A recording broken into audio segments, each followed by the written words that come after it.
On February 25, 1957, the battered body of a young boy was found in an empty bassinet box in the woods of Fox Chase, Philadelphia.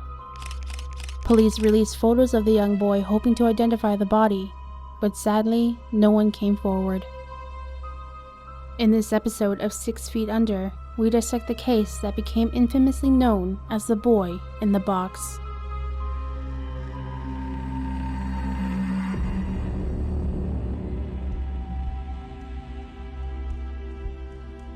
Warning: some viewers will find the following podcast disturbing as it contains graphic detail that can be disturbing to some listeners. Viewer discretion is advised.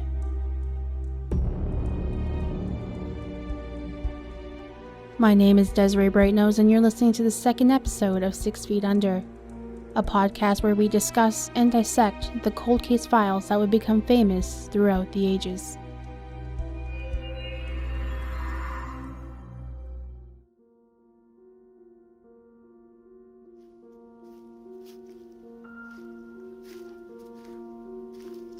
On February 25th, a college student by the name of Frederick Benosis reported the nude body of a young boy found in the woods by Susquehanna Road in Fox Chase, Philadelphia. The boy was found wrapped in a blanket and placed in a discarded bassinet box. When police arrived on scene, they were optimistic that the young boy would be identified. However, no one came forward to claim the child. The medical examiners found the boy to be 4 to 7 years of age and only weighed 30 pounds and was 41 inches tall. He had blue eyes and light blonde hair that was badly cut, and the child had a chronic eye disease that was being treated. The boy's fingernails were recently cut at the time of his discovery. His right hand as well as the soles of his feet were wrinkled as if they were recently submerged in water. Police could not pinpoint the time of death as it was cold during the time the body was found. When an autopsy was conducted, they found brown residue in the child's esophagus that is consistent of vomit shortly before death. There were fresh bruises all over the child's face and head, as well as older scars were found on the body, such as an L-shaped scar on his chin, a 1-inch surgical scar on the left side of his chest, a scar on his left elbow, a well-healed scar at the groin which is usually seen from hernia surgery, and a scar on his ankle. The boy was circumcised, but held no vaccination marks, which made investigators believe he was not enrolled in public school. It was stated that the child had died from blunt force trauma to his head. At the scene, police found clothes scattered throughout the area. Clothing such as a red scarf, a yellow flannel jacket, as well as an Ivy League-style cap. These pieces of clothing were thought to have fit the child at the time of his death. The biggest clue to the case was the box that became a coffin for the child. The box originally carried a baby bassinet that was sold by JCPenney. At the time, JCPenney had a cash-only policy, so there were no records of customers who purchased the bassinets. When the investigators dug further, they were able to narrow down that only 12 bassinets were sold between December 3, 1956 and February 16, 1957. From a store in Upper Darby, Pennsylvania. When the news came out, many who purchased the bassinets returned the boxes. All boxes were accounted for, except for one.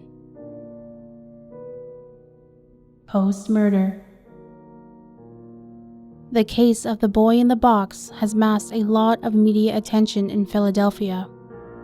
The Philadelphia Inquirer, the local newspaper that serves the Philadelphia metropolitan area, printed over 400,000 flyers, which were sent out throughout the area, even handed out with every gas bill in Philadelphia just to identify the child who was known as John Doe at the time. Still, no one claimed the child, and the case is still unsolved to this day.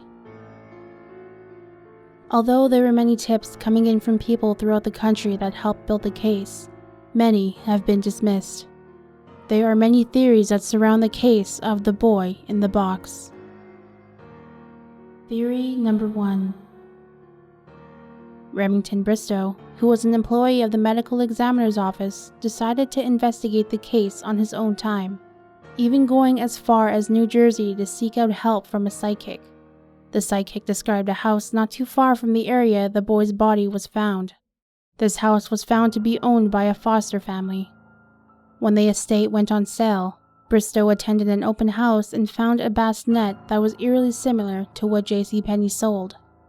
He also saw blankets on a clothesline that was close to the blanket that was wrapped around the boy's nude body.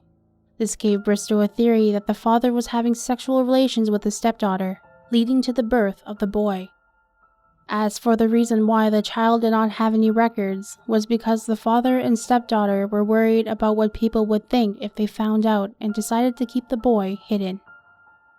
When the boy died, the father decided to get rid of the child by hiding his body in a box and abandoning him where he was found.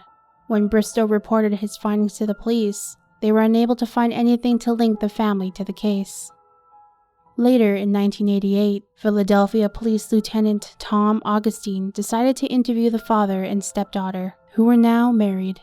The police took DNA from the stepdaughter, which resulted in being negative, closing the theory.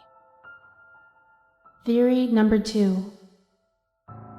Frank Bender, a forensic artist, developed the theory that the boy was raised as a girl.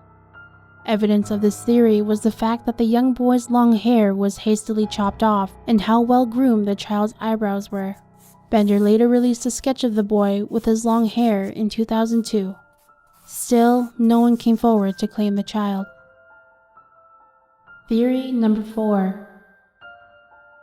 In 2002, a woman by the name of M or Martha claimed that the boy was named Jonathan, and he was purchased from his parents by her mother in 1954.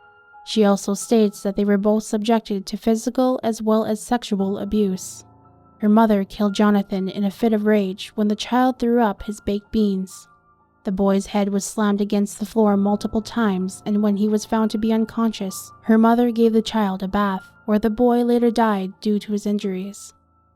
The mother then clipped his nails as well as chopped off Jonathan's long hair to hide his identity. She then coerced M into helping her discard the body. When they were preparing to remove the body from the car, a passing motorist stopped and asked if they needed assistance. The mother convinced the Samaritan that they were fine and he drove off. This theory was one of the strongest out of the others as M did not know any of the details of the case. Everything she said matched up, from the wrinkled soles of the feet to the contents found in the boy's stomach. This testimony was discredited as M had a history of mental illness, and the neighbors, who had access to their home during her childhood, claims that they didn't see a young boy in the house, and that M's claims were ridiculous.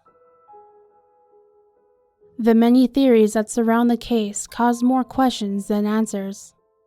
Today, the case still remains unsolved.